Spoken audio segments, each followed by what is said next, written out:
তো আমরা আজকে প্লিউরাল ইফিউশন সম্পর্কে পড়ব। তো প্লিউরাল ইফিউশন এটা কি? এটা হচ্ছে যে প্লিউরাল ফ্লুইড যখন প্লিউরাল ক্যাভিটিতে অ্যাকুমুলেশন হয় তখন সেটা হচ্ছে গিয়ে প্লিউরাল ইফিউশন।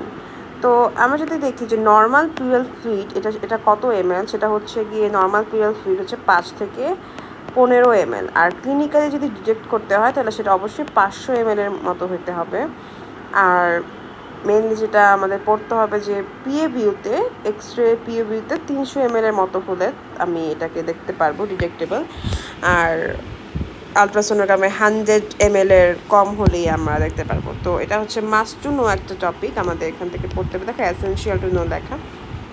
তো এখান থেকে দেখো যে নর্মাল প্লিউরাল ফ্লুইড তাহলে 5 থেকে 15, ক্লিনিক্যালি ডিটেক্টেবল হবে 500, তারপর হলো 300, এরপর হচ্ছে 100। 300 হচ্ছে এক্সরেতে আর 100 হচ্ছে আলট্রাসোনোগ্রামে। আচ্ছা, এবার আমরা হচ্ছে কজেস অফ দ্য প্লিউরাল ইফিউশনে আসি। এটা কি? এটা হচ্ছে দেখো ইউনিল্যাটারাল প্লিউরাল ইফিউশন, মানে এক সাইডের লাংয়ের প্লিউরাতে যদি ফ্লুইড জমে তখন, আর একটা হচ্ছে দুই সাইডেই যখন জমে। তো এক সাইডে কী কী কারণে জমে এবং দুই সাইডে কী কী জমে। ফার্স্টে আমি দেখো বাইলেটারালগুলো আসি। বাইলেটারাল হচ্ছে এখন দুটা লাংয়ে কখন, এটা একটা কমন সেন্স তাই না, যে দুটা লাংয়ে কখন পানি জমবে। হ্যাঁ, দুটো লাংয়েই কখন পানি জমবে, যখন হচ্ছে তোমার সিস্টেমিক একটা কন্ডিশন থাকবে, যে পুরা শরীর জুড়ে একটা কন্ডিশন বিরাজ করছে, সেই ক্ষেত্রে যে তোমার দুটো লাংয়েই পানি জমবে।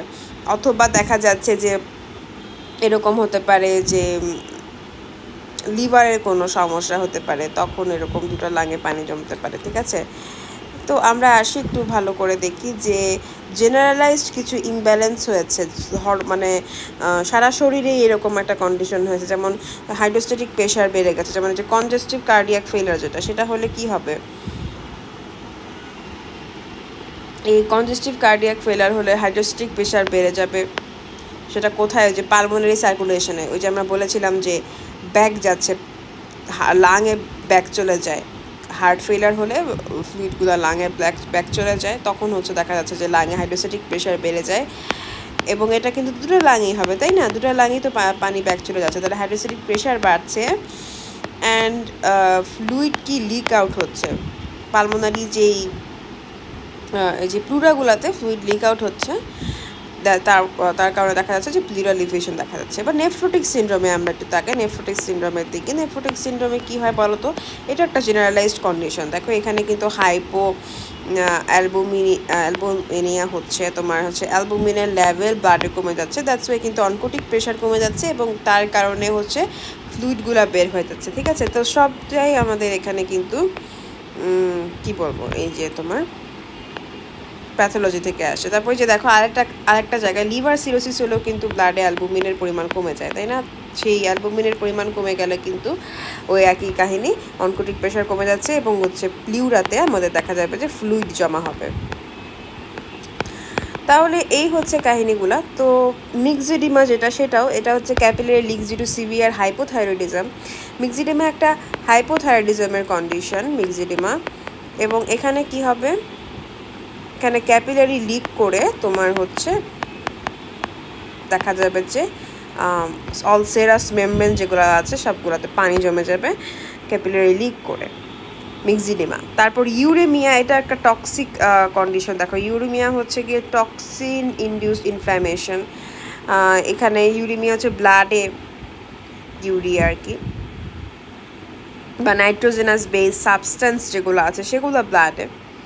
তো তখন কি হবে, একটা টক্সিন থাকবে না, টক্সিন হচ্ছে ব্লাডে আছে, একটা টক্সিক ব্লাডে আছে, তাহলে একটা টক্সিন ইনডিউসড ইনফ্ল্যামেশন হবে। টক্সিন থাকার কারণে এখানে একটা ইনফ্ল্যামেশন হবে। এই ইনফ্ল্যামেশনের কারণে আলটিমেটলি দেখা যাবে যে ব্লাডে ইনফ্ল্যামেশন, আমরা কি পড়ে এসেছি প্যাথোলজিতে, যে ক্যাপিলারিগুলো দূরে সরে যাচ্ছে, তারপরে কিন্তু ফ্লুইড লিকেজ হচ্ছে, তাই ক্যাপিলারি না, ক্যাপিলারি এন্ডোথেলিয়াল সেলগুলো হচ্ছে ফাঁকা হয়ে যাচ্ছে, বা ক্যাপিলারি, মোট কথা যেটা ক্যাপিলারি পারমেয়াবিলিটি বেড়ে যায় ইনফ্ল্যামেশন হলে, তখন হচ্ছে ফ্লুইড লিকেজ হয়ে দেখা যাবে যে প্লিউরাল ইফিউশন দেখা দিচ্ছে। এরপর আমরা দেখি কানেকটিভ টিস্যু ডিসঅর্ডার। এটা একটা সিস্টেমিক কন্ডিশন, সিস্টেমিক যে দেখা যাচ্ছে যে এসএলই যেটা। তারপর রিউমেটয়েড আর্থ্রাইটিস, এটাও একটা সিস্টেমিক ডিজিজ। তো এই সব ক্ষেত্রে এসএলইতে দেখা যায় অটো অ্যান্টিবডি তৈরি হচ্ছে শরীরে বিভিন্ন জায়গায়। তো এখানে সেক্ষেত্রে লাংয়ে ইনফ্লামেশন হয়ে কিন্তু লাংয়ে প্লিউরাল ইফিউশন হতে পারে। তারপর রিউমাটয়েড আর্থ্রাইটিস, এটা একটা ইনফ্লামেটরি কন্ডিশন, এটা কিন্তু একটা সিস্টেমিক একটা ইফেক্ট দিতে পারে। দেখা যাচ্ছে যে লাংয়েও তোমার পানি জমে আসতে পারে ইনফ্লামেশনের কারণে। তো এই আর কি। এবার আমরা ইউনিল্যাটারালে আসি। ইউনিল্যাটারালের ক্ষেত্রে কী হয় একটু দেখি, যে ইউনিল্যাটারালের ক্ষেত্রে নিউমোনিয়া, যেটা প্যারানিউমোনিক, দেখো নিউমোনিয়া প্যারানিউমোনিক বলতে কী বোঝাচ্ছে, প্যারা মানে তো চারপাশ, তাই না, নিউমোনিক। তাহলে দেখা যাবে যে তোমার অলরেডি লাঙে তোমার ইনফেকশন আছে, বা লাঙের ইনফেকশন, লাঙের প্যারেনকাইমা ইনফেকশনকে কী বলা হয় বলো তো, এটা নিউমোনিয়া বলা হয়। তো অলরেডি লাঙে একটা প্যারেনকাইমা ইনফেকশন আছে, তারপর লাঙের চারপাশে হচ্ছে তার কারণে ইফিউশন বা ফ্লুইড জমা হয়েছে। তো সেটা তো একটা লাঙেও হতে পারে। দেখো সবগুলা কিন্তু ওই যে রোগগুলা বললাম এখানে, যে এই ইউনিল্যাটারালের ক্ষেত্রে যে সমস্ত রোগগুলা বলা হয়েছে সেগুলো হচ্ছে লোকাল ডিজিজ, এবং একটা লাংকে অ্যাফেক্ট করতে পারে, একটা প্লুরাকে অ্যাফেক্ট করতে পারে, এবং তার নিয়ার বাই স্ট্রাকচারকে অ্যাফেক্ট করতে পারে। ঠিক আছে, তাহলে আমরা যে রেগুলার বেসিসে লাংয়ের যে সমস্ত ডিজিজ পড়ে আসছি সেগুলোকে কিন্তু ইউনিল্যাটারাল আমরা বলতে পারি। যেমন নিউমোনিয়া, টিবি একটা লাঙে হতে পারে, তারপর দেখা যেতে পারে যে কার্সিনোমা, লিম্ফোমা, তারপর এসএলই, রিউমাটয়েড আর্থ্রাইটিসের ক্ষেত্রেও একটা লাং হতে পারে, লিভার অ্যাবসেস, প্যানক্রিয়াটাইটিস, তারপর পালমোনারি ইনফেকশন, এগুলো সব কিন্তু একটা লাঙের ক্ষেত্রে হতে পারে। যেমন নিউমোনিয়া হচ্ছে একটা ইউজুয়ালি একটা লাংয়ের একটা লোব থেকে স্টার্ট হয়, তখন তারপর আস্তে আস্তে দেখা যায় যে প্লিউরাল ইফিউশন দেখা যায়। তারপর টিবির ক্ষেত্রে আমরা দেখবো যে একটা রাইট আপার লোব থেকে জেনারেলি স্টার্ট হয় টিবি, এবং তারপর হচ্ছে ওখান থেকে ইউনিল্যাটারাল প্লুরাইটিস ডেভেলপ করতে পারে। ব্রঙ্কিয়াল কার্সিনোমা হচ্ছে ওয়ান সাইডে হতে পারে, অবস্ট্রাক্ট তখন লোকাল লিম্ফেটিককে অবস্ট্রাক্ট করতে পারে, তখন দেখা যায় যে প্লিউরাতে পানি জমে যাবে। হ্যাঁ, তারপর দেখো যে লিম্ফোমা, যেটা এখানে কি হয়, এখানেও হচ্ছে অনেকটা ব্যাপার এইরকমই, যে এক সাইডে হতে পারে। লিভার অ্যাবসেসে হচ্ছে sub diaphragmatic infection affects right diaphragm and পুরা। তো লিভার অ্যাবসেস যেটা হচ্ছে দেখা যাচ্ছে ডায়াফ্রামের নিচে লিভারে অ্যাবসেস হয়েছে, তো তার কারণে কিন্তু এই যে মেনলি রাইট প্লুরাটা অ্যাফেক্টেড হবে, মানে রাইট ডায়াফ্রামেও অ্যাফেক্টেড হয়ে, এই যে লিভার অ্যাবসেস তো রাইট ডায়াফ্রামের নিচে থাকে, তো রাইট ডায়াফ্রাম অ্যাফেক্টেড হয়ে তারপর রাইট যে প্লুরা বা রাইট লাঙে এটা তোমার ছড়া যেতে পারে, তখন হচ্ছে প্লুরাল ইফিউশন হতে পারে। তারপর লেফট সাইড কীভাবে হয়, প্যানক্রিয়াটাইটিসের যে টেইলটা সেটা কিন্তু লেফট সাইডে থাকে। হ্যাঁ, তো প্যানক্রিয়াটাইটিস হলে, প্যানক্রিয়াটাইটিসের কারণে আমরা তো জানি যে এনজাইম দেখা যাচ্ছে যে এনজাইম রিলিজ হয়, তো এনজাইমটা সেটা কিন্তু লেফট প্লুরাকে অ্যাফেক্ট করতে পারে, লেফট ডায়াফ্রামকে অ্যাফেক্ট করার মাধ্যমে লেফট প্লুরাকে অ্যাফেক্ট করতে পারে। ঠিক আছে, এটা হচ্ছে প্যানক্রিয়াটাইটিস হচ্ছে লেফট ডায়াফ্রাম থেকে, এটা আসলে অনেক পরের কাহিনী, পরের কমপ্লিকেশন। তো তখন দেখা যায় যে লেফট ডায়াফ্রাম থেকে অ্যাফেক্ট করেছে, লেফট তোমার যে প্লুরা সেটাকে অ্যাফেক্ট করতে পারে। তারপর পালমোনারি ইনফেকশনে আসি, সেটা কি করে, এটা হচ্ছে এই একটা ক্লট ফর্মেশন হতে পারে, এই ক্লট ফর্মেশন হয়ে সেটা হচ্ছে দেখা যাচ্ছে যে একটা লাংকে তোমার ব্লক করে দিবে, সেটা হতেই পারে। ঠিক আছে, তো এইগুলো সব হচ্ছে ইউনিল্যাটারাল প্লিউরাল ইফিউশন। আচ্ছা,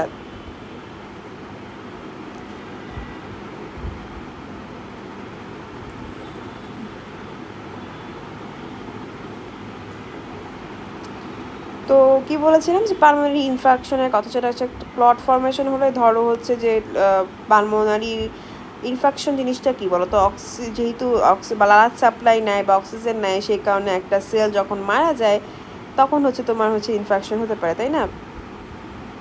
তো তখন তো এই ইনফেকশন থেকে আলটিমেটলি তোমার এই জায়গাতে হচ্ছে এই প্লিউরাতে হচ্ছে পানি জমতে পারে, ইনফেকশন যেহেতু হয়েছে, তো ওখান থেকে তোমার আলটিমেটলি প্লিউরাতে পানি জমতে পারে, লোকালিস ইনফেকশন। আচ্ছা, এবার আমরা সরাসরি চলে যাই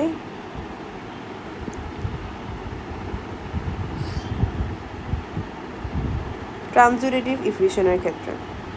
এটা কি ট্রানজিউরেটিভ কি আর হচ্ছে এক্সিউরেটিভ কি, এটা তো হচ্ছে আমরা একেবারে কি বলবো প্যাথোলজিতে খুব ভালো মতো পড়ে এসেছিলাম, তাই না, যে এক্সিউরেটিভে হচ্ছে ইনফ্ল্যামেশন হয়, ইনফ্ল্যামেশন হওয়ার কারণে দেখা যায় যে ক্যাপিলারি পারমিয়াবিলিটি বেড়ে যায়, তখন দেখা যায় যে প্রোটিনগুলো বের হয়ে আসে, প্রোটিন বের হয়ে আসে তখন প্রোটিন কন্টেন্ট ফ্লুইডগুলো দেখা যায় যে প্লিউরাতে জমা হচ্ছে। আচ্ছা, আর ট্রান্সইউরেটিভের ক্ষেত্রে দেখা যায় যে প্রোটিন পোর ফ্লুইড প্রোটিন পোর বলতে কি বোঝানো হয়েছে, যেমন 3 গ্রাম পার ডেসিলিটারের থেকে কম যদি প্রোটিন থাকে ফ্লুইডগুলোতে। তো সেটা কী কী ক্ষেত্রে হতে পারে দেখো, এগুলো কি ট্রান্সইউরেটিভ প্লুরাল ইফিউশনে কিন্তু কোনো কি বলবো কোনো ইনফ্ল্যামেশনের হিস্ট্রি নাই। যেমন যে কনজেস্টিভ কার্ডিয়াক ফেলিয়ারের ক্ষেত্রে এটা কিন্তু টোটালি হাইড্রোস্ট্যাটিক প্রেশারে বাড়ার কারণে, পালমোনারি ক্যাপিলারি ক্ষেত্রে প্রেশার বাড়ার কারণে ফ্লুইডগুলো বের হয়ে আসছে। তারপর নেফ্রোটিক সিনড্রোমের ক্ষেত্রে দেখো অ্যালবুমিন কমে যাওয়ার কারণে, মানে অনকোটিক প্রেশার কমে যাওয়ার কারণে, সিরোসিস অফ দ্য লিভারও সেম অনকোটিক প্রেশার কমে যাওয়ার কারণে। আর হাইপোথাইরয়েডিজমে তো আমরা পড়ে এসেছি মেক্সিডিমার কেসটা, যে এখানে কিন্তু হাইপোথাইরয়েডিজমে কিন্তু প্রোটিন সিনথেসিস কমে যাবে, হ্যাঁ, প্রোটিন সিনথেসিস কমে যাবে। এই কারণে হচ্ছে লো প্রোটিন ইন দ্য ফ্লুইড। সেটা কেন হয় হাইপোথাইরয়েডিজমে একটু দেখে যায় যে মিউকো পলিস্যাকারাইড অ্যাকুমুলেশনের কারণে দেখা যায় যে প্রোটিন সিনথেসিস কমে যায় হাইপোথাইরয়েডিজমে। তারপর আমরা ইউরেমিয়ার কথা বলেছি যে ক্যাপিলারি প্রেশার বাড়ছে। আচ্ছা, এক্সুডেটিভ কিছু কজ আছে, এটা বলি। এটা দেখো, এটা হচ্ছে প্যারানিউমোনিক ইফিউশন। এখানে এটা টোটালি হচ্ছে ইনফেকশন থেকে আলটিমেটলি ইনফ্লামেশন হয়ে তারপর হচ্ছে। এরপর টিউবারকুলোসিস তো একটা গ্রানুলোমাটাস ইনফ্লামেটরি কন্ডিশন, সেখানেও ভাস্কুলার পারমিয়াবিলিটি বাড়ছে এবং প্রোটিন বের হয়ে আসছে। তারপর ব্রঙ্কিয়াল কার্সিনোমা, এটার ক্ষেত্রে দেখবো যে আমরা টিউমার হলো প্লিউরাকে ইনভেড করে লিমফ্যাটিককে ব্লক করছে, তখন হচ্ছে প্রোটিন রিচ একটা ফ্লুইড বের হচ্ছে। তো আমি একটা জিনিস বলতে পারি এখান থেকে যে টিউমারটা হচ্ছে আলটিমেটলি ওই জায়গাতে ইনফ্লামেটরি কন্ডিশন ক্রিয়েট করছে, দ্যাটস ওয়াই কিন্তু দেখা যাচ্ছে যে এরকম এক্সিউরেটিভ হচ্ছে। পালমোনারি ইনফেকশনের কারণে দেখো ইনফ্রাকশনের ওই জায়গাটা, ইনফ্রাক্টেড ওই জায়গাটা হচ্ছে নেক্রোসিস হয়ে যেতে পারে, তারপর ওই নেক্রোসিসের জায়গায় ইনফ্লামেশন হতে পারে। তো সেখান থেকে কিন্তু লোকাল ভাস্কুলার লিকেজ হতে পারে। তারপর অ্যাকিউট প্যানক্রিয়াটাইটিসের ক্ষেত্রে আমরা দেখবো যে এনজাইম সেটা প্লিউরাকে ইরিটেট করে হচ্ছে ইনফ্লামেশন করে। তারপর সাবফেনিক অ্যাবসিস, যেটা সাবফেনিক বলতে ডায়াফ্রামের নিচে যে অ্যাবসিসটা থাকে সেটা দেখা যায় যে ইনফ্লামেটরি ফ্লুইড ক্রস করে তোমার ডায়াফ্রামে, ইনফ্লামেটরি ফ্লুইড হচ্ছে ডায়াফ্রামকে ক্রস করে এটা হচ্ছে তোমার প্লিউরাকে, লাংকে তোমার এফেক্টেড করতে পারে। তো এগুলা হচ্ছে মেইনলি এক্সিউরেটিভ প্লুরাল ইফিউশনের যেই কারণগুলা। তো আমরা পড়লাম যে এক্সিউরেটিভ প্লুরাল ইফিউশনের কারণ আর ট্রান্সইউরেটিভ প্লুরাল ইফিউশনের কারণগুলো। তো আশা করি বোঝা গেছে যে আমরা ইনফ্লামেটরি কন্ডিশন কোথায় কোথায় পাবো, আর normally hydrostatic pressure, oncotic pressure কীভাবে বাড়ে কমে তারপরে ইনফিউশন করছে। তো সেটার মাধ্যমেই আমরা উত্তরগুলো দেওয়ার চেষ্টা করব। ট্রান্সইউরেটিভের জন্য আমরা মনে রাখতে পারি, দেখো ট্রান্সইউরেটিভের ক্ষেত্রে আমরা তো প্যাথোলজিতে কী পড়ে এসেছি যে ট্রান্সইউরেটিভে টু মাচ প্রেশার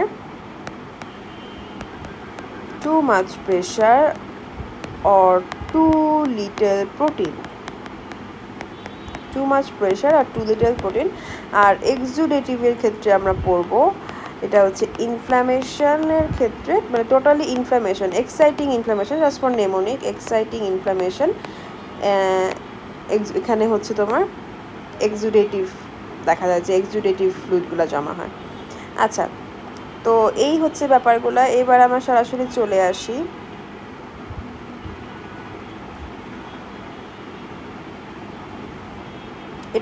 এটা হচ্ছে যে লেফট সাইডের প্লুরাল ইফিউশনের কেসটা ওই সেম।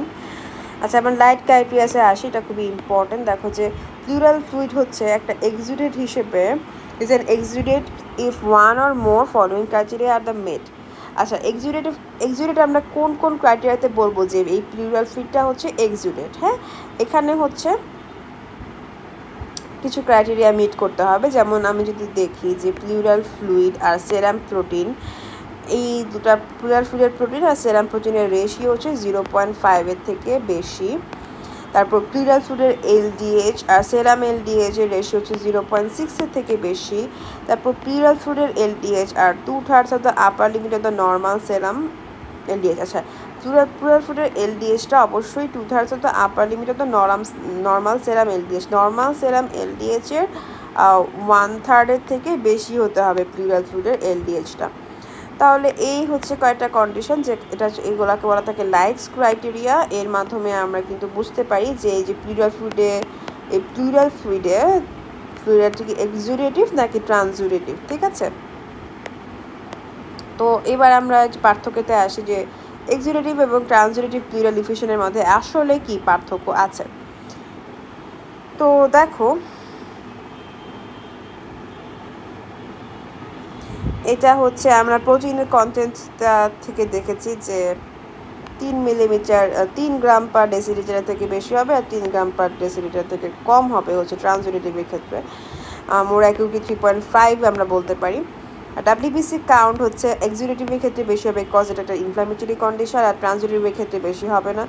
প্লুরাল ফ্লুইডে যে এলডিএইচ লেভেল, সেটা হচ্ছে দেখা যাবে যে এটাও এখানে এক্সুডেটিভে বেশি থাকবে। দেখো প্রোটিনের সাথে সাথে কিন্তু লিপিডও বের হয়ে আসতে পারে। দেখো ইনফ্লামেশন যখন হবে, তখন আমরা তো জানি প্যাথোলজি থেকে পড়ে এসেছি যে ইনফ্লামেশন হলে কি হয়, ক্যাপিলারি পারমিয়াবিলিটি বেড়ে যায়, তাই না। ক্যাপিলারি এন্ডোথেলিয়াল সেলগুলো দূরে সরে যায়, তখন দেখা যায় যে ব্লাড থেকে বড় বড় প্রোটিন মলিকিউলস, তারপর লিপিড, এগুলো বের হয়ে আসতে পারে। কিছু পরিমাণ এলডিএইচও বের হয়ে আসে, ঠিক আছে। 200 আইউ পার লিটারের থেকে বেশি, আর এটা হচ্ছে কম। ট্রান্সুডেটিভটা অবশ্যই ক্লিয়ার আর সেরাস হবে, আর এক্সুডেটিভটা হবে হচ্ছে দেখা যাচ্ছে টিভির ক্ষেত্রে স্ট্র কালার, তারপর পুরুলেন্ট আর হেজি হতে পারে, ব্লাড স্টেন্ট হতে পারে। পুরুলেন্ট আর হেজি কখন হবে এক্সুডেটিভে, দেখা যাবে যে আমরা যদি একটু দেখি খেয়াল করে যে ইনফ্লামেশনের কারণে এখানে কিন্তু ইনফেকশনের পাস জমা হতে পারে।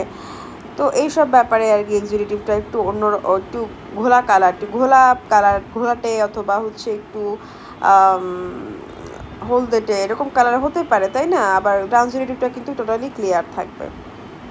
আচ্ছা, এবার আমরা একটু আসি এখানে কি বলেছে। ওকে,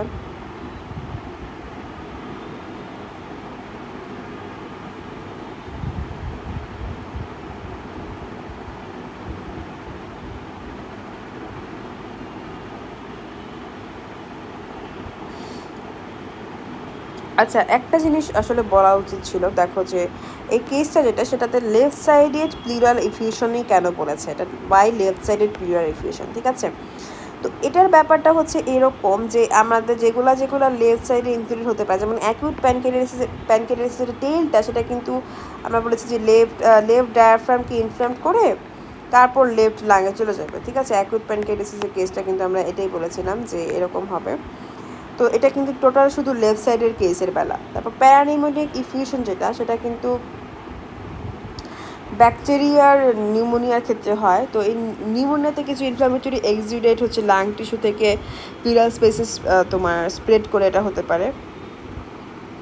তো লেফট লোয়ার লোব নিউমোনিয়া থেকে মেনলি হচ্ছে কিন্তু লেফট সাইডের ইফিউশন হতে পারে, ঠিক আছে। তো দেখা যাচ্ছে যে এটাও হচ্ছে তোমার প্যারানিউমোনিক ইফিউশন বা টিউবুলার ইফিউশন। তারপর লিম্ফোমা, টিউবুলার ইফিউশনটাও ওই যে সেম, তোমার হচ্ছে যে ক্যাসিয়েটিং কী বলেছে, গ্রানুলোপাটাস ইনফ্লামেশন হচ্ছে টিউবারকুলার ইফিউশনে, সেখান থেকে প্লুরাল স্পেসে জমা হচ্ছে। এবং এই ব্যাপারগুলো কি, যে এই প্রথম তিনটা তো রাইট অথবা লেফট দুটো লাঙেই হতে পারে, বাট অ্যাকিউট প্যানক্রিয়াটাইটিসটা অবশ্যই হচ্ছে আমাদের একদম, আমি যদি বলি একদম টোটালি হচ্ছে তোমার লেফট লাংয়ের জন্য বলার প্রযোজ্য, বাকিটা ক্ষেত্রে হয় না জিনিসটা। আর ব্যাপারটা হচ্ছে যে এরকম যে অ্যামাইলেজ যেটা, আমরা তো জানি যে প্যানক্রিয়াসের সময় হচ্ছে হাই থাকে সেরাম অ্যামাইলেজ, তখন সেটাই হচ্ছে আলটিমেটলি এই হাই এনজাইমটাই হচ্ছে আলটিমেটলি এখন ইনফ্লামেশন করে এই কন্ডিশনটা তৈরি করে, ঠিক আছে।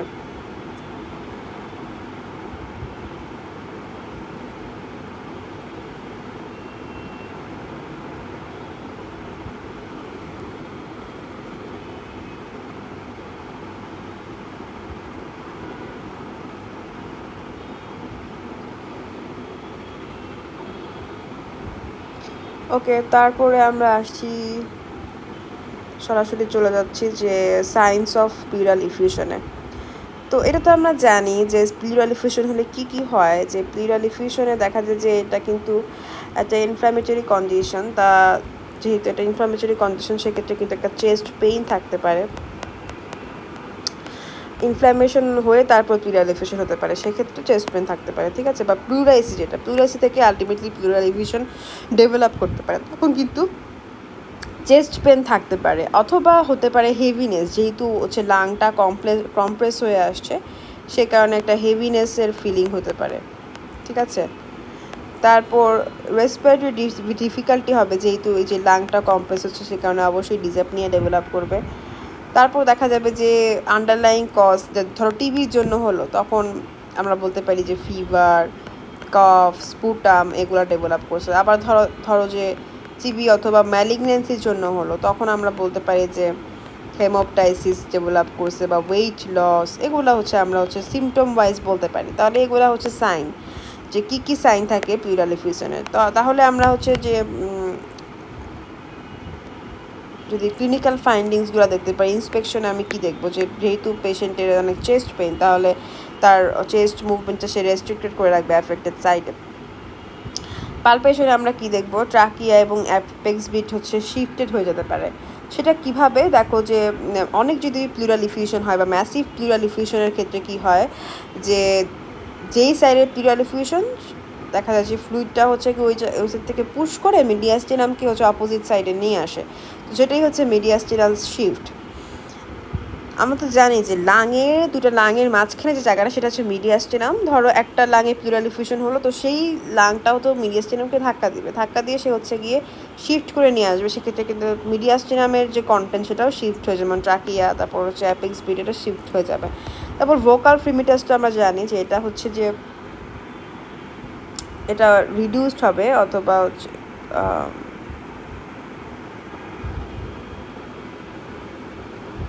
রিডিউসড হবে, অথবা হচ্ছে অ্যাবসেন্ট থাকবে না অ্যাফেক্টেড সাইড। সেটার কারণ হচ্ছে যে আমাদের যেই সাউন্ড ভাইব্রেশন, ভোকাল ফ্রিমিটাসে তো আমরা মেনলি সাউন্ড ভাইব্রেশনটাই হচ্ছে টেস্ট করি। তো সাউন্ড ভাইব্রেশনটা কিন্তু লিকুইড মিডিয়ামে খুব একটা ভালো পাস করতে পারে না। তো হচ্ছে অনেক সময় দেখা যাবে যে যে এই ভাইব্রেশনটা কমে যাচ্ছে, আমরা কম ফিল করতে পারছি, যেহেতু লিকুইড মিডিয়াম দিয়ে পাস আউট হচ্ছে, অ্যান্ড আমরা কম ফিল করতে পারছি। তো এটা হচ্ছে ভোকাল ফ্রিমিটাসটা হচ্ছে একদমই ড্যাম্পেন অথবা অ্যাবসেন্ট যেতে পারে। আমরা পারকাশনে আসি, এখানে একটা স্টোনি ডাল আমরা নোট পাবো। এটা ইম্পর্টেন্ট যে প্লুরাল এফিউশনে কী ধরনের আমরা পারকাশনে আমরা কী পাই। স্টোনি ডাল percussion note on the affected side. আচ্ছা, পারকাশন ওভার লাং, নর্মালি হচ্ছে লাংয়ের উপরে, যেহেতু লাংয়ের মধ্যে এয়ার আছে, তাহলে নর্মালি লাংয়ের পারকাশনে আমরা কী পাবো, রেজোনেন্স পাবো, যেহেতু air filled alveoli. But pleural এফিউশনের ক্ষেত্রে লাংটা কম্প্রেস হয়ে যাবে এবং ফ্লুইড হচ্ছে এয়ারকে রিপ্লেস করে ফেলবে প্লুরাল স্পেসে। তো তখন আমরা হচ্ছে কি ফ্লুইড কন্ডাক্ট সাউন্ড পোরলি। তো আগে বলেছে যে ফ্লুইড দিয়ে হচ্ছে খুব একটা ভালো সাউন্ড পাস আউট হয় না, তখন একটা স্টোনি ডাল নোট ক্রিয়েট হয়, আর ফ্ল্যাট হেভি ডালনেস টাইপের একটা নোট, যেখানে একটা ক্যারেক্টারিস্টিক অফ দ্য ইফিউশন। তো এটা অনেক ইম্পর্টেন্ট যে স্টোনি ডাল পারকাশনে আমরা স্টোনি ডাল কোন ক্ষেত্রে পাবো, সেটা হচ্ছে প্লুরাল এফিউশনের ক্ষেত্রে আমরা পারকাশনে স্টোনি ডাল একটা নোট পাবো। আসো অস্কালটেশনে হচ্ছে দেখবো যে নর্মালি দেখা যায় যে ব্রেথ সাউন্ড হচ্ছে এয়ারফিল্ড লাং দিয়ে পাস আউট হয়, বাট যেহেতু প্লুরাল এফিউশন আছে, তাহলে ব্রেথ সাউন্ড কিন্তু এই সাউন্ডটাও কিন্তু ব্লকড হয়ে যাবে। তো ব্রেথ সাউন্ড হচ্ছে অ্যাবসেন্ট হয়ে যেতে পারে। আবার ভোকাল রেজোন্যান্স আমাদের সেটাও কিন্তু হচ্ছে ডিমিনিশ হয়ে যেতে পারে। ভোকাল রেজোন্যান্সটা কি, এটা হচ্ছে sound of patient's voice, heard through stethoscope, মানে আমরা যে কথা বলতেছি সেই ভয়েসে যে আমরা স্টেথোস্কোপ দিয়ে শুনতে পাই, সেটাই হচ্ছে ভোকাল রেজোন্যান্স। এবং সেটা কিন্তু ওই সেম একই কারণে দেখা যায় যে ফ্লুইড দিয়ে সাউন্ড পাস আউট একটা অনেকটা কঠিন হয়ে যায়, তখন হচ্ছে ডিমিনিশ হতে পারে অথবা অ্যাবসেন্ট হতে পারে। তো এটাই আমরা বললাম মোটামুটি যে প্লুরাল এফিউশনের কী আমরা পাবো ফিজিক্যাল সাইন। এবার ক্লিনিক্যাল ফিচার তো দেখো এইগুলাই, যে দেখা যায় যে চেস্ট পেইন আর হ্যাভিনেস থাকবে। চেস্ট পেইন দেখো যে ইনফ্লামেশন না থাকলে তো অনেকের মাথা আসতে পারে যে পেইন থাকবে না। ব্যাপারটা হচ্ছে যে ইনফ্লামেশন যেটা আমরা তো পড়েছি যে এক্সিউডেটিভ যখন আমরা ফ্লুইড পাবো তখন এটা inflammatory condition. But chest pain কিন্তু অনেক সময় হতে পারে, কারণ আলটিমেটলি প্লুরাল এফিউশন হওয়ার কারণে কিন্তু লাংটা কম্প্রেস হচ্ছে, হ্যাঁ, সেই কারণে চেস্ট পেইন কিন্তু ইনফ্লামেটরি কন্ডিশন ছাড়াও দেখা দিতে পারে। তারপর রেসপিরেটরি ডিফিকাল্টি, যেহেতু চেস্ট মুভমেন্ট করতে পারছে না ঠিক মতনে। আর এই যে আরেকটা বলেছে যে সিমটম অফ দ্য কজ, যেমন ফিভার, কফ, হেমোপ্টাইসিস, এগুলো হচ্ছে যে স্পেসিফিক সিমটমগুলার। যেমন এই যে এই কয়েকটা হচ্ছে আমাদের টিবির জন্য, হেমোপ্টাইসিস, ওয়েট লস, এটা হচ্ছে ম্যালিগনেন্সির জন্য, ম্যালিগনেন্সির দিকে ইঙ্গিত করছে। তারপর আমরা দেখি যে এটা হচ্ছে যে সেম যে ফিজিক্যাল এক্সামিনেশনে আমরা কি পাবো প্লিউরাল এফিউশনের এই কেসটা। আমরা রেডিওলজিক্যাল সাইনে চলে যাই। রেডিওলজিক্যাল সাইনে আমরা পাবো ডেন্স হোমোজেনাস অপাসিটি। জিনিসটা কি? Dense homogeneous opacity occupying the, দেখবো যে lower and mid zone of the lung with concave upper margin. আসো আমরা ভেঙে ভেঙে ভেঙে ভেঙে পড়ি যে আসলে এগুলো কীভাবে হচ্ছে। ডেন্স হোমোজেনাস অপাসিটি হচ্ছে যে প্লিউরাল স্পেসটা যেটা হচ্ছে ফ্লুইড দিয়ে ফিল হচ্ছে এবং এয়ার ফিল লাংটাকে রিপ্লেস করে, যেটা কিনা নর্মালি ব্ল্যাক ছিল, তাই না? এয়ারের জায়গাগুলো কি থাকে আমাদের এক্সট্রাতে, সেটা হচ্ছে ব্ল্যাক থাকে এয়ারের জায়গাগুলো, বাট ফ্লুইড দেখা যাবে যে ওখানে ফ্লুইড জমা হলে সেই জায়গাগুলো কি হোয়াইট কালার হয়ে যাবে। তো সেটা হচ্ছে আমরা বলবো radio opaque shadow on the X ray. আর ব্ল্যাক জায়গাটাতে আমরা রেডিও লুসেন্ট বলে থাকি। তো রেডিও অপ্যাকে হচ্ছে অনেক এই হোয়াইট জায়গাটা হচ্ছে গিয়ে দেখা যাবে যে রেডিও অপ্যাক একটা শ্যাডো ক্রিয়েট করছে, কারণ হচ্ছে মোর এক্সরে এই জায়গায় অ্যাবজর্ব হয়েছে, তাই না? আমরা জানি যে এয়ার দিয়ে ইজিলি পেনিট্রেট করে চলে যায়, বাট যেই জায়গাগুলো দেখা যায় যে মোর ডেন্স, তার ক্ষেত্রে কিন্তু মোর ডেন্স জায়গাগুলো আমাদের এক্সট্রাতে কিন্তু হোয়াইট দেখা যায়। ঠিক আছে, আমার যদি মডারেট ইফিউশন থাকে তো তখন দেখা যায় যে অপাসিটি হচ্ছে লোয়ার জোন, তারপরে যে হচ্ছে লোয়ার জোন, এরপরে যে মিড জোন, এইসব জায়গাগুলোতে দেখা যায় যে হোমোজেনাস একটা অপাসিটি দেখা যায়। কারণ হোমোজেনাস, কারণ এটা হচ্ছে বোঝা যাচ্ছে যে এটা হচ্ছে ফ্লুইড লেয়ার। হ্যাঁ, ফ্লুইড যেহেতু সেটা হচ্ছে অবশ্যই ইভেনলি ডিস্ট্রিবিউটেড থাকবে, তাই না? সলিড হলে দেখা যেত যে একটু একটু একটু কোথাও আছে কোথাও নেই, বা যেহেতু এটা ফ্লুইড এটা অবশ্যই ইভেনলি ডিস্ট্রিবিউটেড থাকবে এবং গ্র্যাভিটির কারণে এটা অবশ্যই লাঙের নিচের দিকে থাকবে, লোয়ার জোন আর হচ্ছে মিড জোনগুলোতে থাকবে।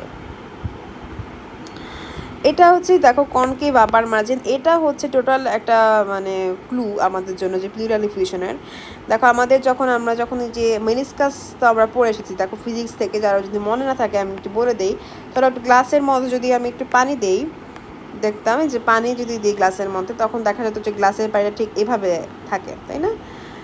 একটু উপরে উঠে থাকে, তাই না? এই জায়গাটাকে বা থাকে মেনিসকাস সাইন। হ্যাঁ, তো এই ক্ষেত্রেও সেম, এই জায়গাতেও আমরা দেখবো একটু উপরে উঠেছে মেনিসকাস সাইনের কারণে। তখন আমরা বুঝবো যে হ্যাঁ, যে এই জায়গাতে ফ্লুইড কালেক্ট হয়েছে, এই কারণে একটা কার্ভ আপার বর্ডার বা মেনিসকাস সাইনের দেখা আমরা পেয়েছি।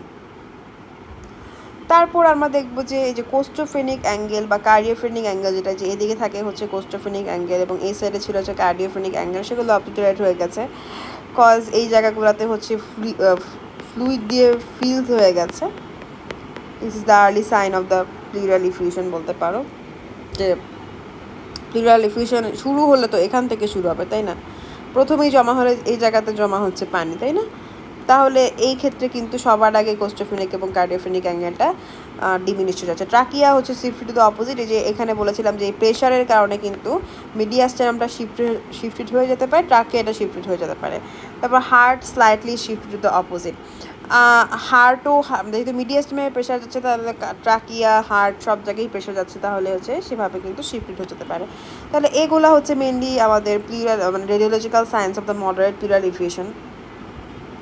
তো আমরা মোটামুটি এক্সরে ফাইন্ডিংয়ের সময় এই জিনিসগুলো একটু খেয়াল রাখবো যে কি কি এখানে ফাইন্ডিং করে বলতে হবে। তো আসো এবার আমরা সরাসরি চলে যাই টিউবারকুলোসিসের ক্ষেত্রে। দেখো যে এখানে দেখো what are the findings of the pleural fluid in the pneumonia, TB and malignancy. এখানে হচ্ছে কিছু ফাইন্ডিংগুলো আমাদের বলতে হবে। দেখো টিউবারকুলোসিসের ক্ষেত্রে আমাদের যে ইফিউশনটা হবে সেটার অ্যাপিয়ারেন্স হবে serous, straw or Amber colour. কারণ হচ্ছে এখানে হাই প্রোটিন কন্টেন্ট থাকবে। টিবিতে তো ইনফ্লামেটরি গ্রানুলোমাটাস ইনফ্লামেশন হয়, তাই না? তাহলে একটা হাই প্রোটিন কন্টেন্ট থাকবে। তারপর ফ্লুইডটা যেহেতু ইনফ্লামেশনের কারণে হচ্ছে, তাহলে এক্সুডেট দেখা যাবে। তারপর আমরা দেখবো যে এখানে একটা ক্রনিক ইনফ্লামেটরি কন্ডিশন। টিবিতে কী হয়, টিবি একটা ক্রনিক ইনফ্লামেটরি কন্ডিশন, তাই না? এটা কখনোই অ্যাকিউট না। তাহলে আমরা ক্রনিক ইনফ্লামেশনের সেল কি পড়েছিলাম? লিম্ফোসাইট পড়েছি, তাই না? অ্যাকিউটের সময় আমরা পড়েছি নিউট্রোফিল সবার আগে, আর ক্রনিক ইনফ্লামেশনের সেল হিসেবে পড়েছি লিম্ফোসাইট। সেটাই হচ্ছে ব্যাপার যে প্রিডমিনেন্ট সেল এখানে টিবি যেহেতু একটা গ্র্যানুলোমাটাস ক্রনিক গ্র্যানুলোমাটাস ইনফেকশন বা ইনফ্লামেশন, তখন আমরা এখানে কি দেখবো? এখানে লিম্ফোসাইট দেখবো। তো isolation of the mycobacterium tuberculosis, সেটা হচ্ছে আমরা প্লিউরাল বায়োপসির মাধ্যমে এটাকে আইসোলেশন করতে পারি। কারণ বায়োপসিতে আমরা যে ক্যাসিয়েটিং গ্র্যানুলোমা, যেটা ক্যাসিয়েটিং গ্র্যানুলোমা হয় টিবিতে, সেখানে এই গ্র্যানুলোমাটাসটা ক্যাসিয়েটিং গ্র্যানুলোমাটা আমরা বায়োপসিতে শো করে দেখতে পারি। অ্যান্ড হচ্ছে এটাই হচ্ছে ডায়াগনোসিস অফ দ্য টিবি। আর অ্যাডিনোসাইন ডিএমএস, যেটা ADA, is produce by activated T lymphocyte high level suggest cell immunity. আচ্ছা, ADA adenosine deaminase, ADA adenosine deaminase, এটা হচ্ছে কখন প্রডিউস হয়? যখন টি লিম্ফোসাইট অনেক বেশি অ্যাক্টিভেটেড হয়। তাহলে সেটা দেখা যাচ্ছে যে টিবির ক্ষেত্রে যেহেতু টি লিম্ফোসাইট অনেক বেশি প্রিডমিনেন্ট, তাহলে অ্যাডিনোসাইন তোমার ডিঅ্যামিনেস, যেটা অ্যাডিনোসাইন ডিঅ্যামিনেস, সেটা অ্যাক্টিভেটেড হবে। তারপরে আমরা নিউমোনিয়ার ক্ষেত্রে আসি। নিউমোনিয়ার ক্ষেত্রে এখানে টার্বিড থাকবে, কারণ যেহেতু অনেক বেশি পরিমাণে নিউট্রোফিল আছে। নিউট্রোফিলের কারণে যে ব্যাকটেরিয়া, নিউট্রোফিল কেন আসছে? অবশ্যই এখানে ব্যাকটেরিয়া সে ধ্বংস করতে আসছে অলরেডি, এবং তার ব্যাকটেরিয়া কিছু ডেব্রিস সে ধ্বংস করে বানিয়েছে। তো এই যে ব্যাকটেরিয়া, ডেব্রিস, নিউট্রোফিল, এগুলোর কারণে একটা টার্বিড কালার, টার্বিড অ্যাপিয়ারেন্স থাকবে। প্লাস এক্সুডেট, যেহেতু ইনফেকশন থেকে ইনফ্লামেশন হতে পারে, ইনফ্লামেশন কজেস ভাস্কুলার পারমিয়াবিলিটি, তখন প্রোটিন রিচ একটা ডিফিউশন থাকবে। তারপর দেখো যে নিউমোনিয়া একটা হচ্ছে কি অ্যাকিউট ব্যাকটেরিয়াল ইনফেকশন, তো সেই ক্ষেত্রে নিউট্রোফিলের প্রিডমিনেন্ট হিসেবে থাকবে। অলসো এখানে ব্যাকটেরিয়ার একটা কাজ করাবার আছে। আমরা জানি ব্যাকটেরিয়া যেখানে আসে সেখানে ধ্বংস করতে নিউট্রোফিল তো সবার আগে ছুটে যায়, তাই না? এটা হচ্ছে আমাদের মাইক্রোবায়োলজির পড়া। এরপরে যে microorganism on gram stain, এটা কি bacteria may be visible in fluid especially in empyema. তো এমফাইমা কি pus in the pleural space, তো তখন কিন্তু আমরা হচ্ছে ব্যাকটেরিয়াকে ভিজিবলি দেখতে পারি, যেহেতু অ্যামনো নিউমোনিয়া কিন্তু হচ্ছে একটা ব্যাকটেরিয়াল ইনফেকশন। মাইগ্রেন ডিজিজের ক্ষেত্রে আমরা দেখতে পারি যে সেরাস অফেন ব্লাড স্টেইনড। তো মাইগ্রেনের ক্ষেত্রে আমরা তো জানি যে দেখা যায় যে ব্লাড ভেসেলকে ইরোড করে সেখানে হচ্ছে ব্লাড স্টেইন করে দিতে পারে। তার পাশাপাশি আমরা যদি দেখি যে এক্সুডেট কেন, এটা হচ্ছে টিউমার হচ্ছে আশেপাশের সেলগুলোকে হচ্ছে টিউমার হচ্ছে ভাস্কুলার পারমিয়াবিলিটিকে বাড়া দিতে পারে, যে আশেপাশের ইনফ্ল্যামেটরি একটা কন্ডিশন ক্রিয়েট করে সে কিন্তু এক্সুডেটিভ একটা প্রোটিন রিচ ফুড বের করে আনতে পারে। তারপর প্রিডমিনেন্ট সেল হিসেবে থাকবে এটা হচ্ছে লিম্ফোসাইট, কজ এটাও অনেক দিন ধরে একটা ক্রনিক কন্ডিশন। ম্যালিগনেন্ট তো ম্যালিগনেন্সি তো 1-2 দিনে হয় না, সেটা ক্রনিক কন্ডিশনের কারণে আমরা এটাকে লিম্ফোসাইট বলবো। তারপর পজিটিভ প্লুরাল বায়োপসি, এটা হচ্ছে দেখো যে বায়োপসিতে আমরা টিউমার কিন্তু ইজিলি হচ্ছে দেখতে পারি, তাই না? বায়োপসি মেশর টিউমার সেল ইনফিল্ট্রেটিং প্লুরাতে হচ্ছে সেল, এই টিউমারের সেলটা ইনফিল্ট্রেট করেছে, দ্যাটস ওয়াই কিন্তু প্লুরাল ইফিউশন হচ্ছে এই আর কি। তো দেখো যে পজিটিভ প্লুরাল বায়োপসিটা হচ্ছে গিয়ে 40% কেসে, বা টিবির ক্ষেত্রে এটা আমরা 80% কেসেস দেখতে পারবো, 80%। তো হচ্ছে still it is lower than the TB, তাই না? বায়োপসিতে আমরা মনে হতে পারে যে ম্যালিগন্যান্ট ডিজিজের ক্ষেত্রে বেশি, বাট এটা হচ্ছে টিবির ক্ষেত্রে হচ্ছে আমরা বায়োপসি করলে বেশি পাচ্ছি। তো এই যে হাউ উইল ইনভেস্টিগেট একটা প্লুরাল ইফিউশনের কেসকে আমি কীভাবে ইনভেস্টিগেট করব, মানে ম্যানেজ যখন আমরা বলবো, আমরা তো জানি যখন কোশ্চেন আমাদের ম্যানেজ থাকবে তখন হিস্ট্রি, তারপরে ক্লিনিক্যাল এক্সামিনেশন, ইনভেস্টিগেশন, ট্রিটমেন্ট, এগুলো সব কিছুই বলতে হবে। তো হিস্ট্রিতে আমরা কী হিস্ট্রি, এইজ, তারপর সব হিস্ট্রি নিব, fever, cough, sputum, haemoptysis, weight loss, abdominal pain, এগুলো আছে নাকি। তো ফিভার কেন, দেখো আমরা যে নিউমোনিয়া, তারপরে টিবি, এগুলো সব কিন্তু ফিভার, স্পুটাম, হ্যাঁ, হেমোপ্রাইসিস হবে ম্যালিগনেন্সিতে, তারপর ওয়েট লস হবে যে ম্যালিগনেন্সিতে, অ্যাবডোমিনাল পেইন দেখা যেতে পারে হচ্ছে যদি লিভার অ্যাবসেস হয় বা প্যানক্রিয়াটাইটিস হয়, হ্যাঁ, সেক্ষেত্রে হচ্ছে অ্যাবডোমিনাল পেন হতে পারে। তারপর কার্ডিওভাস্কুলার ডিজিজের কোনো হিস্ট্রি আছে নাকি, মানে ওই কজগুলো আমাদের এক্সক্লুড করতে হবে যে কোন কজে প্লিউরাল ইফিউশনটা হলো। আচ্ছা, তারপর ক্লিনিক্যাল এক্সামিনেশনে আমরা দেখব যে বডি বিল্ডটা কীরকম, টেম্পারেচার কীরকম, মানে এটা জেনারেল এক্সামিনেশন যা যা দেখি সেটা বলতে হবে। সিস্টেমিক এক্সামিনেশনে আমরা হচ্ছে রেসপিরেটরি সিস্টেমটা এক্সামিনেশন করব অবশ্যই, কারণ এটা প্লিউরাল ইফিউশনের কজ। কার্ডিওভাস্কুলার এক্সামিনেশন করবো কারণ হার্ট ফেলার থেকে ডেভেলপ করতে পারে প্লিউরাল ইফিউশন। অ্যাবডোমেন এক্সামিনেশন করবো কজ এটা হেপাটোমেগালি থেকে ডেভেলপ করতে পারে। মাসকুলোস্কেলেটালও এক্সামিনেশন করবো কারণ হচ্ছে কানেকটিভ টিস্যু ডিজিজ আছে কিনা দেখার জন্য। এটা হচ্ছে দেখা যাচ্ছে যে এসিলি, তারপর রিমাটয়েড আর্থ্রাইটিস, এইসব ক্ষেত্রে কিন্তু কানেকটিভ টিস্যু ডিজিজ হতে পারে। সেক্ষেত্রে মাসকুলোস্কেলেটাল এক্সামিনেশন করলে আমরা হচ্ছে এটা এক্সক্লুড করতে পারবো কজটা। আচ্ছা, ইনভেস্টিগেশন সেটা হচ্ছে গিয়ে সিবিসি আমরা দেখব। সিবিসিতে আমরা কি দেখব বলো তো? সিবিসিতে আমরা হচ্ছে নিউট্রোফিলের পরিমাণ বেশি দেখতে পাই যদি অ্যাকিউট ইনফেকশন হয়, লিম্ফোসাইটের পরিমাণ বেশি দেখতে পাই যদি টিবি বা ম্যালিগন্যান্সি হয়, ইওসিনোফিল বেশি দেখতে পারে যদি এখানে প্যারাসাইটের কোনো ইনফিউশন হয় বা ড্রাগ ইন্ডিউস কোনো ইনফিউশন হয়। তো ইএসআর আমরা দেখব হাই এলিভেটেড থাকবে যেহেতু যদি ইনফেকশন অথবা আমরা তো জানি ইএসআর বাড়ে দুটা কন্ডিশন, একটা হচ্ছে গিয়ে ম্যালিগনেন্সিতে বাড়বে আর ইনফ্লামেশনে বাড়বে। চেস্ট এক্সরেতে কী হয় আমরা দেখব যে নিউমোনিয়া, টিবি অথবা ম্যাচ দেখতে পারি চেস্ট এক্সরেতে। তো প্লিউরাল ইনফেকশনও তো আমরা এক্সরেতে দেখি, তাই না? প্লিউরাল ফ্লুইড অ্যাসপিরেশন করবো, অ্যাসপিরেশন করে আমরা কি দেখবো, এটাকে কি বলে? প্লিউরাল ফ্লুইড অ্যাসপিরেশন স্টাডি, এটাকে বলা থাকে থোরাকোসেন্থেসিস। তো সেখানে আমরা কি দেখব সেটা আমরা কেন করছি, এখানে অ্যাপিয়ারেন্স দেখার জন্য। ওই যে প্লুরাল ফ্লুইডের আমরা পড়ে এসেছি যে প্লুরাল ফ্লুইডে কী কী আছে দেখো, প্রোটিন কন্টেন্টটা দেখবো, এলডিএইচ দেখবো, তাই না? তারপর এডিএ, এগুলোর পরিমাণ দেখবো, অ্যাডেনোসাইন, বলতো এটা কি, যে অ্যাডেনোসাইন ডিএমএনএস, এগুলোর পরিমাণ দেখবো, ঠিক আছে? ফ্লুইডে এগুলোর পরিমাণ দেখে আমরা হচ্ছে ডিটেক্ট করতে পারবো অনেক রোগ, ঠিক আছে? স্পুটাম ফর এএফবি, এটা কি, এটা দিয়ে তো আমরা হচ্ছে টিবি আইডেন্টিফাই করবো টোটালি। তারপর প্লুরাল বায়োপসি, এটা তো করে আমরা দেখে দিয়েছি প্লুরাল বায়োপসি আমরা কখন কখন করি। এই যে ছকটার মধ্যে পড়ে এসেছি আমরা প্লুরাল বায়োপসি, সেটা হচ্ছে যে টিবির ক্ষেত্রে, ম্যালিগন্যান্ট ডিজিজের ক্ষেত্রে আমরা প্লুরাল বায়োপসিতে একটা ফাইন্ডিংস পাইতে পারি। আলট্রাসোনোগ্রাফি অফ দ্য চেস্ট, এটা পড়ে এসেছি যে প্লুরাল ফ্লুইড ডিটেক্ট করতে পারবো আমরা চেস্ট আলট্রাসাউন্ড দিয়ে। যে স্মল ফ্লুইড কালেকশনগুলোও আমরা কিন্তু চেস্ট আলট্রাসাউন্ডে খুবই ভালো হচ্ছে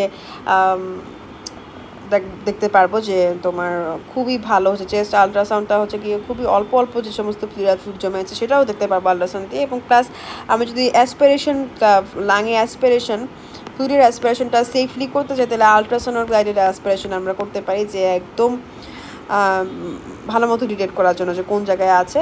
CT scan of the chest, এটা হচ্ছে প্লুরাল থিকিনিং অথবা মাসের জন্য অনেক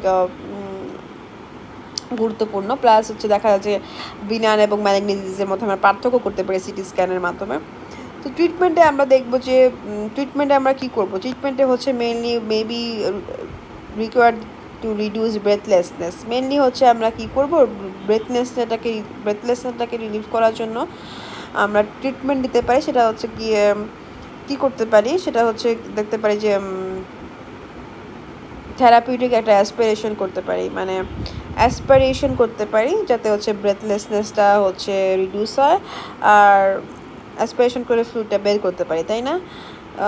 1.5 লিটার থেকে বেশি একটা টাইম বের করা যাবে না,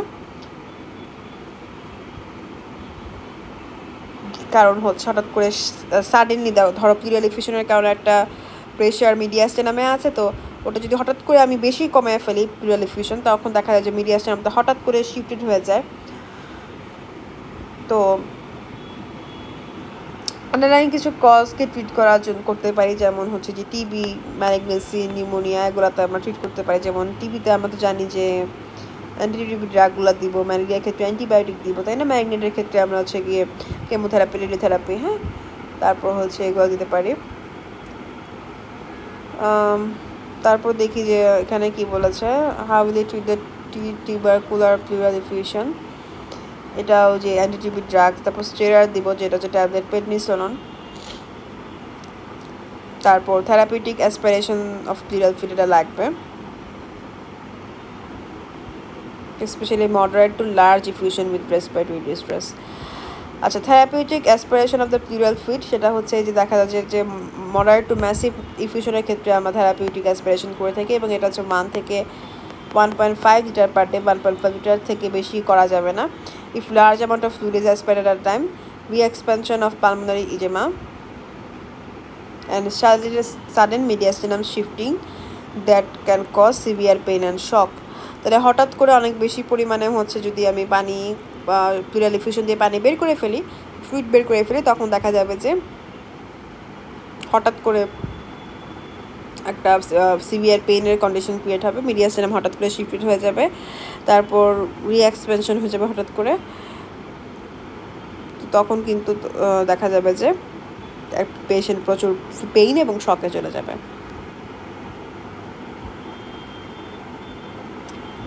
এবার আমরা দেখি যে 30 years old lady present with fever and chest pain. Examination findings suggest left-sided pleural effusion. How will you investigate? তো ইনভেস্টিগেশন আমরা পড়ে এসেছি। How will you differentiate pleural effusion due to TB or bronchial carcinoma? তো এটা হচ্ছে difference between the pleural effusion due to TB আর bronchial carcinoma. এই দুটো ডিফারেন্স আমাদের এখান থেকে পড়তে হবে যে টিবির ক্ষেত্রে আমরা কীভাবে বুঝবো আর হচ্ছে ব্রঙ্কিয়াল কার্সিনোমার ক্ষেত্রে কীভাবে বুঝবো। টিবির ক্ষেত্রে অ্যাপিয়ারেন্সটা স্ট্র হবে, বা এটা হচ্ছে সেরাস যে ফ্লুইড যেটা, সেটা অ্যাম্বার কালারের ফ্লুইড। এটা হচ্ছে কেন হয়, টিবিতে হচ্ছে ইফিউশন ইউজুয়ালি সেরাস যেহেতু ক্রনিক ইনফ্লামেশনের কারণে, বাট ম্যালিগনেন্সির ক্ষেত্রে যদি ক্যাপিলারিটা রাপচারের সম্ভাবনা থাকে সেক্ষেত্রে কিন্তু হেমোরেজিক হয়। তারপর গ্লুকোজ লেভেলটা হলো টিবির ক্ষেত্রে ডিক্রিজ হয়ে যায়। টিবিতে হচ্ছে ব্যাকটেরিয়া যেটা সেটাও কিন্তু গ্লুকোজ খায়। তারপর আমাদের অ্যাক্টিভ লিম্ফোসাইট টিবি সেটাও কিন্তু গ্লুকোজ খেতে পারে। তাহলে মেনলি যে ব্যাকটেরিয়ার কজ সেটা যে গ্লুকোজ খেয়ে কমিয়ে দেয় গ্লুকোজকে, বাট ব্রঙ্কিয়াল কার্সিনোমার ক্ষেত্রে গ্লুকোজটা নর্মাল থাকবে। এএফবিতে আমরা হচ্ছে পাবো, এএফবি স্টেইনটা করি তো আমরা যেটি মাইক্রোব্যাকটেরিয়াম টিউবারকুলোসিসকে ডিটেক্ট করার জন্য। ম্যালিগনেন্ট সেলস আমরা হচ্ছে ম্যালিগনেন্সির ক্ষেত্রে পাবো। এডিএ লেভেলটা হচ্ছে শুধুমাত্র টিবির ক্ষেত্রে রেইজ হবে। হ্যাঁ, শুধুমাত্র টিবির ক্ষেত্রে অ্যাডিনোসিন ডিঅ্যামিনেস লেভেলটা রেইজ হবে, কারণ হচ্ছে এটা একটা enzyme release by activated lymphocyte. এখানে হচ্ছে টিবি সেল মিডিয়েটেড ইমিউনিটি একটা ক্রিয়েট করে, সো এডিএ লেভেলটা ইউজুয়ালি বাড়ে। তো এই যে এডিএ এটা হচ্ছে টিবির জন্য একটা দেখা যাচ্ছে যে একটা হিন্টস। আমি যদি এডিএ পাই সেরামে সরি এই যে ফ্লুইডের মধ্যে যদি এডিএ পাই তখনও কিন্তু আমরা এটা টিবির দিকে নির্দেশ করবে। আচ্ছা,